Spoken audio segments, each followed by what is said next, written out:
Muito bem, vamos agora saber quais os planos do governo com relação à Secretaria de Defesa Civil para este ano de 2014. Recebo aqui no estúdio a nova secretária da pasta, Simone Pereira.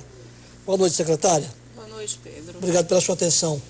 Bom, a senhora está assumindo agora, já deve ter tomado pé da situação, como é que se encontra a secretaria, e há algumas preocupações, secretária, com relação a alguns pontos. Vamos por etapa.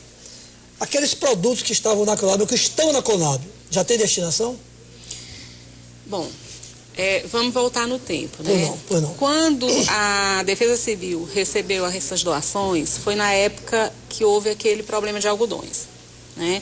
Então, na realidade, muitas pessoas têm dito que aquele material que hoje se encontra na Conab foi material que foi deixado de distribuir naquele momento para as vítimas de algodões, o que não é verdade. Né? Ali representam cerca de 10% do que foi doado. Porque naquele momento, além de ter vindo doações do governo federal, a sociedade civil organizada, entidades religiosas, muitas pessoas elas se articularam e fizeram doações. Então, teve um volume muito grande de doação. Né? Bom, o que é que eu acredito que tenha causado uma impossibilidade para os gestores anteriores? Porque foram doações com finalidade específica. Né? Então, quando o governo federal fez aquela doação, era para atender pessoas vítimas de enchente, tá certo? Então, por ter uma finalidade específica, tem que se ter cautela quando você vai fazer uma coisa que não está previsto, para que não haja um desvio de finalidade. Né? Muito bem. Então, o que aconteceu? Quando eu cheguei na secretaria, eu já tinha conhecimento através da imprensa dessa situação.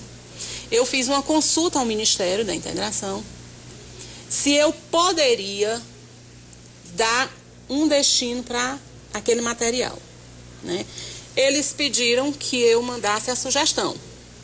O que eu fiz? Eu procurei o secretário da SASC, pedi que eles me mandassem um relatório dos municípios do estado do Piauí que estão em situação de extrema pobreza, que tenham o menor IDH, que tenham proporcionalmente ao número de habitantes a maior quantidade de famílias inseridas no CAD único, ou seja, no programa Bolsa Família. Por quê? Porque esses são critérios que comprovam o grau de pobreza daquele município. E encaixa no perfil de quem precisa daquele material. De quem precisa, exatamente. Então, dentro desse perfil, né, a gente vai eleger os municípios. Um dos critérios que a gente vai levar em consideração e que vai ter um maior nível de importância é exatamente o IDH. Porque quanto menor o IDH, mais necessitado é aquele município. Né? Quando a gente selecionar os municípios, isso tem que ser feito em caráter de urgência, porque não justifica desde 2008 que esse material está lá. Então, quando a gente escolher, eleger esses municípios, aí a gente vai fazer uma parceria com a assistência social de cada município para ver quais são as famílias que têm mais crianças e mais idosos. Porque se você visitar o semiárido do Piauí, você vai encontrar uma quantidade imensa de criança que dorme no chão. E lá tem colchões, né? Lá nós temos um total hoje... O que tem lá, diga tudo aí.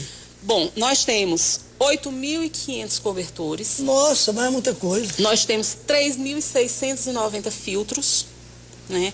Temos 9.050 fronhas. Temos 10.157 lençóis. Temos 10.000 toalhas de banho. Temos 7.492 colchões e 8.700 travesseiros. Isso não quer dizer que a gente vá doar todo esse material. Por quê? Porque nós precisamos, enquanto secretaria, termos o nosso estoque regulador. A gente precisa porque, se de repente acontece uma situação adversa, a gente não pode estar esperando que a doação venha do governo federal, que se mobilize a sociedade civil, para que isso possa chegar a doações para a gente atender essas famílias. Então, a gente precisa ter esse estoque para uma necessidade. Então, cerca de 80% a 85% desse material será distribuído. A gente vai ficar só com o material necessário para que se justifique um estoque regulador. Tem uma preocupação aí. A senhora falou em vários itens para chegar até lá. Qual o tempo disso aí? Não, isso é muito rápido, porque a SASC é o órgão gestor da política de assistência social no estado do Piauí.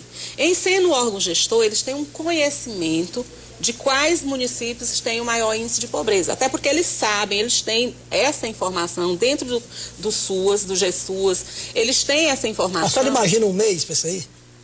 Eu quero até em menos tempo, se possível. Menos disso? Em menos tempo. Por quê? Porque cada município que for escolhido, a Secretaria de Assistência Social daquele município, junto com a Coordenação de Defesa Civil do município, eles vão conversar entre si e vão eleger isso rapidamente. Se você chega em qualquer CRAS de um município desse, a técnica de serviço social que está lá, ela tem um conhecimento exato de quais são as famílias que estão em estado de extrema pobreza.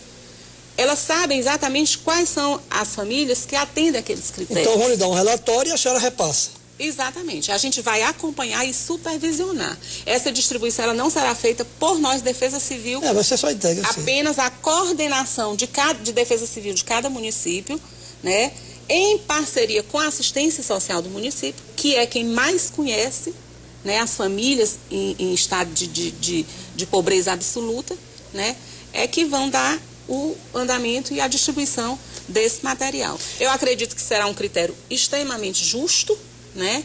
E que, assim, eu particularmente, né, acho um absurdo, desde 2008 né, a gente está com esse material estocado. Eu, inclusive, foi uma das primeiras coisas que eu fui fazer, foi uma visita à Conab para ver como é que estava a conservação desse material. Como está? Perfeito estado. Até porque são materiais que não são perecíveis e são muito bem armazenados dentro da Conab. Embalado em plástico. Embalado em plásticos, então assim, com muita segurança. Então, esse material, por não ser perecível, ele está em perfeito estado de conservação. Vamos falar de emergência. Ainda tem muito decreto de emergência? Olha, os decretos, eles estão vencendo amanhã. A gente já está com um decreto pronto para o nosso governador assinar. Amanhã a gente deve estar... Renovando esses decretos. São quantos? Olha, a sua totalidade é de 211 municípios, tá certo? Por que isso? Às vezes a gente pode pensar assim, decreto de emergência, você liga logo com a Operação Carro-Pipa. Mas o decreto de emergência, ele não se limita à questão de carro-pipa, tá certo? Por exemplo, até uma coisa que não compete a nós, Defesa Civil, mas o seguro-safra. Um município só pode ser beneficiado com o seguro-safra se ele tiver um decreto de emergência, né? Então, a gente vai renovar esses decretos. Amanhã mesmo a gente já está com o decreto pronto para que a gente possa enviar ao Ministério e o Ministério possa ratificar. Isso é individual ou é coletivo? Não, é coletivo. Porque se fosse individual, ia demandar muito tempo e você sabe... Isso é um decretão. Até porque a gente tem também que explicar ao governo federal, porque eles têm um acompanhamento, eles monitoram as chuvas, né, em todo o país. Então, às vezes, ele diz assim, mas choveu tantos milímetros no município. Eles sabem lá, né? Eles sabem, sim. Então, o que acontece? O fato de ter chovido o tanto de milímetro que a meteorologia previu, não implica dizer que tenha tido um acúmulo de água adequado para consumo humano. Então, a Operação Carro-Pipa é para suprir essa necessidade. Às vezes choveu, armazenou água, mas aquela água ela não é adequada para o consumo humano, né? Então, assim, a gente tem que ver a particularidade de cada município. Então, o semiárido, às vezes aquilo que estava sendo esperado para um mês, chove num dia, tudo que foi esperado. Aí passa 15, 20 dias sem ter chuva, e aí quando tem uma segunda chuva, já está totalmente em estado de seca. O que a gente vê nesse momento, o estado do Piauí, ele está vivendo uma seca verde. Realmente é verdade. Bom, então amanhã o governador assina esses decretos, né? Isso. Não tem solenidade, é só assinar mesmo. Não, é uma coisa... Publica e a senhora vai enviar para o Ministério. E eu vou pessoalmente a Brasília levar para que seja ratificado pelo Ministério para que a gente possa dar andamento. Até porque a gente já está com um projeto esperando ser liberado um recurso para a Operação Carro-Pipa dar continuidade. Porque até nesse exato momento, até que os prefeitos não estão nos pressionando muito, né? Porque a gente está ainda com um inverno bem recente.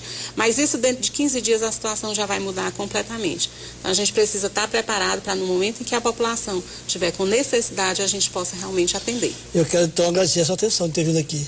Muito obrigado. Prazer é nosso e a Defesa Civil está sempre à disposição para esclarecer. Boa sorte no seu trabalho. Obrigada. Sucesso. Vou precisar. Obrigado. Olha.